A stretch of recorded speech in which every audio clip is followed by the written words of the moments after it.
School, college, মাদ্রাসা থেকে শুরু করে বিশ্ববিদ্যালয়, কোথাও যেন নিরাপদ নয় নারী ও শিশুরা। অবুঝ শিশু থেকে বৃদ্ধা, লালসার হিংস্র থাবা থেকে রেহাই পাচ্ছে না কেউই। প্রতিদিনের খবর, প্রতিটি শিরোনাম যেন মানবতার এক ভয়াবহ বাস্তবতা তুলে ধরে। সমাজ কি ক্রমেই মানবতা হারাচ্ছে?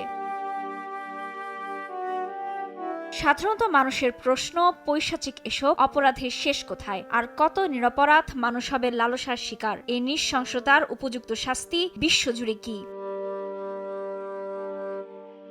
বিশ্বের বিভিন্ন দেশে ধর্ষণের শাস্তি এতটাই ভয়াবহ যা শুনলে গা শিউরে উঠবে। কোথাও অঙ্গকর্তন, কোথাও রাসায়নিক খোঁজাকরণ, আবার কোথাও জনসম্মুখেই কেড়ে নেওয়া হয় প্রাণ। ধর্ষণ দমনে পৃথিবীর বহু দেশ কোনো রকম আপোষ বা নরম পন্থা অবলম্বন করে না। অপরাধ প্রমাণ পাওয়া মাত্রই কার্যকর করা হয় উপযুক্ত শাস্তি। উত্তর কোরিয়ায় ধর্ষণের অপরাধকে কোনোভাবেই ছাড় দেওয়া হয় না। অপরাধের অপরাধ প্রমাণ হলে দেশটিতে সরাসরি ফায়ারিং স্কোয়াডের সামনে দাঁড় করিয়ে বুক ঝাঁঝরা করে দেওয়া হয়। অন্যদিকে ইয়েমেনের এমন অপরাধের অপরাধীকে জনাকীর্ণ চত্বরে মাটিতে শুয়ে AK-47 রাইফেল দিয়ে মাথায় বা পিঠে গুলি করে মৃত্যুদণ্ড দেওয়া হয়। শুধু তাই নয়, এমন অপরাধে নিরুৎসাহিত করতে অনেক সময় অপরাধীর লাশ ক্রেনে বা ক্রুশে ঝুলিয়ে রাখা হয়।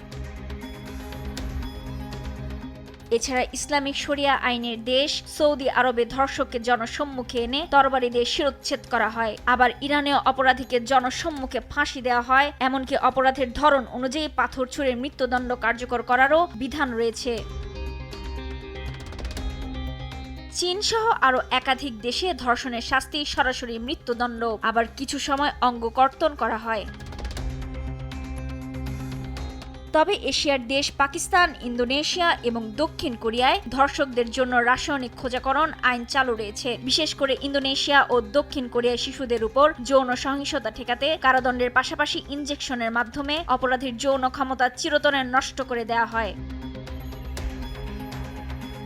মার্কিন যুক্তরাষ্ট্রের সুপ্রিম কোর্ট ১৯৭৭ সালে প্রাপ্তবয়স্ক নারী ধর্ষণের ক্ষেত্রে মৃত্যুদণ্ডকে অসাংবিধানিক ঘোষণা করলেও সম্প্রতি লুইজিয়ানা অঙ্গরাজ্যে শিশু ধর্ষকদের জন্য সার্জিক্যাল কাস্ট্রেশন বা অস্ত্রোপচারের মাধ্যমে পুরুষাঙ্গ নিষ্ক্রিয় করার আইন পাশ হয়েছে, যা পশ্চিমা বিশ্বে এক চরম দৃষ্টান্ত।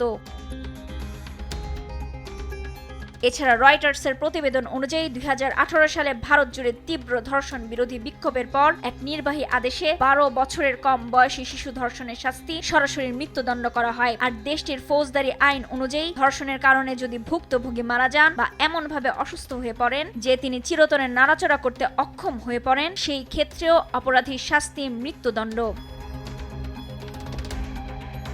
তবে বিশ্বের এই ভয়াবহ এবং দৃষ্টান্তমূলক শাস্তির চিত্রগুলোর পাশে যখন বাংলাদেশের নাম আসে, তখন পুরো চিত্রটাই যেন উল্টো। ২০২০ সালে দেশজুড়ে তীব্র ছাত্র ও গণ আন্দোলনের মুখে বাংলাদেশ সরকার নারী ও শিশু নির্যাতন দমন আইনে সংশোধনী এনে ধর্ষণের সর্বোচ্চ শাস্তি হিসেবে মৃত্যুদণ্ড যুক্ত করে। বিশ্লেষকদের মতে, কাগজ কলমে এই অপরাধের কঠোর আইন থাকলেও বিচারিক প্রক্রিয়ার দিকে তাকালে দেখা যায় বাংলাদেশে একটি ধর্ষণ মামলার রায় হতে বছরের পর বছর, এমনকি দশকও পার হয়ে যায়।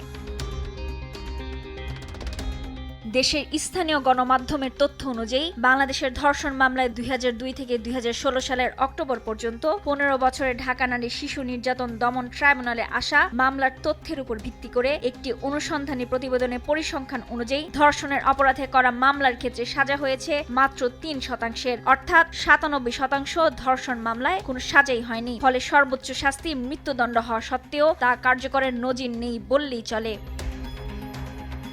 রুবায়েত তানজুম, দেশ টিভি।